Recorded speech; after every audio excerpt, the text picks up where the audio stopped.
হ্যাঁ 15 পিস কি এক জায়গা দেবো না ভাগ করে দেবো?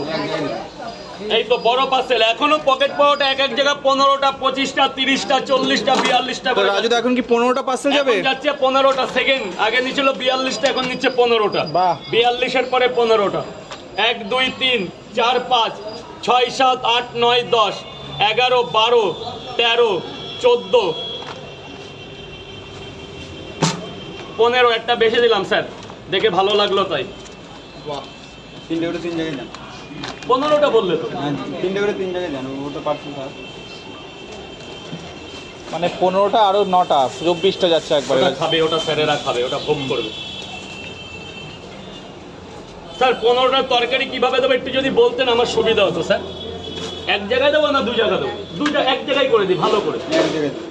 2 জায়গা দিতে গেলে আবার বেশি। গুড মর্নিং, ভালো আছো তো? হ্যাঁ good morning. Very good morning. আমি সবসময় অল ইজ ওয়েল, মানে আমি সবসময় ভালো। আমার কোনো টেনশন নেই, কোনো নেই, কোনো ঘরে কোনো অশান্তি। ফেমাস হয়ে গেছে, তোমার কোনো অহংকার নেই। ফেমাস আবার কি আছে? তোমরা ভালোবেসেছো, আমি ভালোবাসা পেয়েছি। এটা হচ্ছে লাইলা মজনু। ভালোবাসা দিয়েছো, আমি ভালোবাসা পেয়েছি। এর মধ্যে আবার ফেমাসের কি আছে? আমি সামান্য পরোটা বিক্রেতা। বাড়ি থেকে মা বাবা বউ পরোটা করে দেয়, কলকাতায় 1000 মানুষের মধ্যে বেচতে আছে। তোমার এই পরোটা খেতে তো দিল্লি থেকে লোক চলে আসে, তুমি ভাইরাল না? দিল্লি তো এই ছাদের পরে দাঁড়ালেই দিল্লি দেখা যায়। দিল্লি তো এই আমেরিকা থেকে লোক চলে আসে শুধু আমাকে এক নজর দেখার জন্য, শুধু আমেরিকা। ফ্লাইটে এসে আবার 3টে 56 মিনিটে তার ফ্লাইট, সন্তানকে নিয়ে। অন ক্যামেরা আছে আমাদের। ও তুমি ওপেন ছিলে, বলছে 7টা 10-এ ফ্লাইট থেকে বোম্বে থেকে কলকাতায় নামলাম, আবার 4টে 15-য় মুম্বাই থেকে ওনার হচ্ছে কোথায় আমেরিকার ফ্লাইট। অন ক্যামেরায় সিটিজেন কার্ড দিয়ে দেখিয়ে কি। হ্যাঁটা জোরে বলো, নাহলে তো স্যার বলবে মিথ্যা কথা বলছে। ভিডিও আছে, ভিডিও তো আছে, জোরে বলো। এইটা বাড়ির খাবারে আপেল পেঁয়াজ নিও না, এখানে আপেল পেঁয়াজ দিয়ে দেবো। বাড়িরটাই আপেল নিলে, একটা বাড়িতে পেঁয়াজ নেই কেমন লাগে? একটা খাবারের মধ্যে একটা পেঁয়াজ এরকম একটা গোল নিলে কেমন লাগে? এটা সভ্যতা বলে কিছু আছে তো পৃথিবীতে। এবার বলুন স্যার। 3 জায়গায় 3টে করে। ঠিক আছে, এইখানে আপেল খাওয়াচ্ছি মন ভরে। একটা জায়গায় লাগে 2টো খাবে। একটা যাত্রা শুভ অশুভ আছে না স্যার?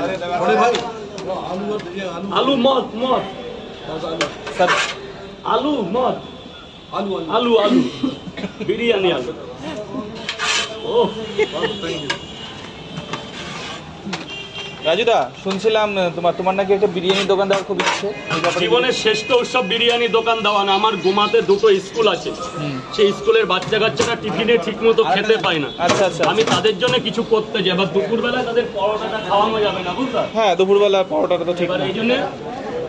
এই জন্য আমি তাদের জন্য একটু টিফিনের ব্যবস্থা করতে চাই। সেটা বিরিয়ানি প্রস্তুতি চলছে, টাকা পয়সাও রেডি হয়ে গেছে কম বেশি। এখন একটা প্লেস শুরু করে দেবো।